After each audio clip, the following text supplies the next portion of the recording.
La situazione non è da sottovalutare. Dall'unità operativa complessa di anestesia e rianimazione di Padova arriva il monito alla prudenza per non dare al coronavirus opportunità di diffusione in questo momento caldo dell'anno, fatto di spostamenti e occasioni sociali. I dati registrati in reparto avvalorano l'appello. Abbiamo avuto di nuovo degli ingressi di casi positivi, critici, che sono venuti qui in rianimazione.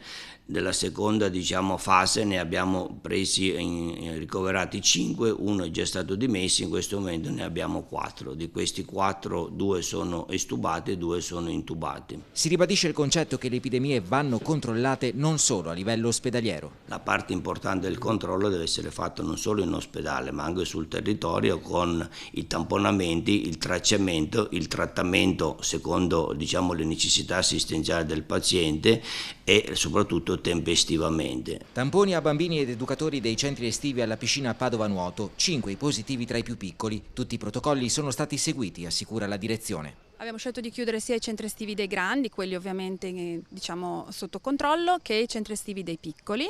Il passaggio successivo è stato quello nella giornata di ieri di sanificare tutti gli ambienti, sia gli ambienti appunto dei centri estivi ma tutti gli spazi comuni della piscina. E sono saliti a 8 i positivi padovani di rientro da un viaggio in Croazia per festeggiare la maturità. Il coronavirus di fatto va in vacanza ma la sua efficacia non si concede pause.